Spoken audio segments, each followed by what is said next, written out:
Praise the lord. దేవుని పరిశుద్ధ నామములో అందరికీ వందనాలు తెలియజేసుకుంటున్నాం. పశ్చిమాసియాలోని మళ్ళీ యుద్ధ మేఘాలు కమ్ముకున్నాయి.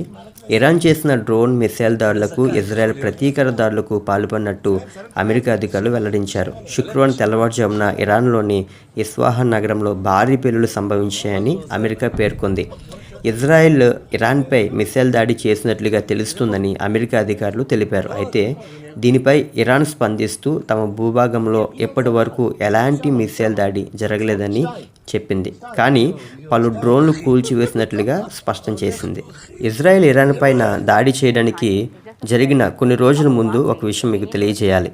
ఏంటంటే, ఇరాను ఇజ్రాయెల్ పైన దాడి చేసిన తరువాత 30 సెకండ్లు 330కి పైగా మిసైల్స్, డ్రోన్స్తో ఇజ్రాయెల్పై ఇరాన్ విరుచుకుపడింది.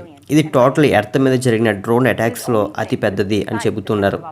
దీంతో గజగజ వణిగిపోతుంది ఇజ్రాయెల్ అనుకున్నారు, కానీ ఇలా ఊది పడేసింది ఇరాన్ రాకెట్స్ని. ఇజ్రాయెల్ మీద దాడి చేయబోతున్నాం, ఇరాన్ ముందు ఇజ్రాయెల్ బలాదూర్ అనుకొని ఇరాన్ దేశంలో అందరూ టపాసులు, బాంబులు కాల్చి సంబరాలు చేసుకున్నారు. అసలుకే ఇరాన్ ద్రవ్యోల్బణం తక్కువగా ఉంది. డబ్బులు ఎందుకు దండగ చేసుకోవడం? మరి కొన్ని గంటలు ఆగితే ఇజ్రాయెలే బాంబులు వేస్తుంది కదా. ఇరాన్ వేసిన రాకెట్స్ని ఇజ్రాయెల్ ఊది పారేసిందని అవమానంతో తలలు ఎత్తుకోలేకపోయారు ఆ దేశ అధికారులు, ప్రజలు.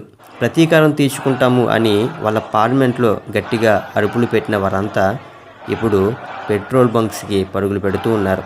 ఇజ్రాయెల్ ఎప్పుడు అటాక్ చేస్తుందో తెలియదు, వారికి పెట్రోల్ నిల్వలు ఎక్కువ కాబట్టి దాని మీదే దాడి చేయొచ్చు అని టిన్స్లో పట్టుకొని వాటిని భద్రం చేసుకుంటూ ఉన్నారు. ఇరాన్ ప్రయోగించిన 90% మిసైల్స్, డ్రోన్స్ ఇజ్రాయెల్ దేశం వరకు రాకుండానే మధ్యలోనే అమెరికా, బ్రిటన్ ఆపేశాయి. వీటిలో ఒక ఆశ్చర్యం కలిగించే విషయం ఏంటంటే, వారి మిసైల్స్ని మధ్యలోనే ఇంటర్సెప్ట్ చేసిన దేశాలలో సౌదీ అరేబియా, అదేవిధంగా జార్డాన్ కూడా ఉన్నాయి. అంటే ముస్లిం కంట్రీస్ని మధ్యలో ఆపివేశాయి అని మనకు తెలుస్తూ ఉంది. వారు దాడి చేసిన ఆ రోజు దగ్గర నుంచి మరలా తిరిగి ఇజ్రాయెల్ ఎప్పుడైతే తిరిగి ప్రతీకార దాడి చేస్తుందో అని చెప్పి వారు భయపడుతున్నారు, కానీ ఇజ్రాయెల్ దాడి చేస్తామని కానీ దాడి చేయమని కానీ వాళ్ళు మాట్లాడలేదు.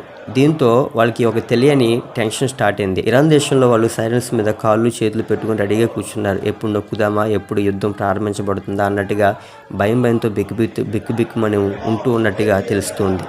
ఇజ్రాయెల్ ఇరాన్ మీద ప్రతీకార దాడి చేసింది. ఇరాన్ రాజధాని నగరం టెహ్రాన్కు సుమారు 350 కిలోమీటర్ల దూరంలో ఉన్న ఇస్ఫహాన్ నగరంలోని అతిపెద్ద మిలిటరీ ఎయిర్ బేస్, పలు ఇరాన్ న్యూక్లియర్ సైట్లు కూడా ఆ మిసైల్ దాడి అక్కడ జరిగినట్లుగా అంతర్జాతీయ మీడియా పేర్కొంటోంది. మరోవైపు ఈ దాడులను ఇరాన్ అంగీకరించకపోగా ఇజ్రాయెల్ సైతం స్పందించడం లేదు. దాడుల నేపథ్యంలో ఇరాన్లో పలు విమానాల రాకపోకలను రద్దు చేసినట్లు తెలుస్తుంది. ఇరాన్ వైమానిక రక్షణ వ్యవస్థల పలు డ్రోన్లను విజయవంతంగా కూల్చివేసింది.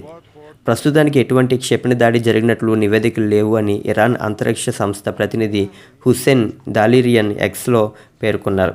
ఇస్ఫహాన్ సమీపంలోని ప్రధాన వైమానిక స్థావరం సమీపంలో పేలుళ్ల శబ్దం వినబడడంతో ఇరాన్ ఎయిర్ డిఫెన్స్ బ్యాటరీలను కాల్చినట్లు సమాచారం. ఇక డ్రోన్ల ద్వారా ఎయిర్ బేస్ సైట్లను లక్ష్యంగా చేసుకుని ఉండవచ్చని ఇరాన్ ప్రభుత్వం అధికారి కొంతమంది పేర్కొంటూ ఉన్నారు. అయితే ఇది మూడో ప్రపంచ యుద్ధానికి దారి తీయచ్చేమో అన్న విధంగా ప్రపంచ దేశాలన్నీ కూడా భయపడుతున్నాయి. కానీ మూడో ప్రపంచ యుద్ధము జరగాలి అంటే దానికి ముందు నెరవేర్చబడవలసిన కొన్ని సంఘటనలు ఉన్నాయి. ముఖ్యంగా అది చర్చిలో, అంటే దేవుని శరీరమైన సంఘంలో నెరవేర్చబడవలసిన కొన్ని విషయాలు ఉన్నాయి. ఆ విషయాలు మీకు త్వరలో తెలియజేస్తాను. యుద్ధాలు గూర్చిన అప్డేట్స్, సమాచారము, కొన్ని వీడియోస్, ఇమేజెస్ అన్నీ యూట్యూబ్లో చూపించడం కుదరదు, కాబట్టి మాది టెలిగ్రామ్ ఛానల్ ఉంది, దాంట్లో ఫాలో అవ్వండి. మరిన్ని విషయాల కోసం, అప్డేట్స్ కోసం మా ఛానల్ కూడా, యూట్యూబ్ ఛానల్ కూడా ఫాలో అవ్వండి.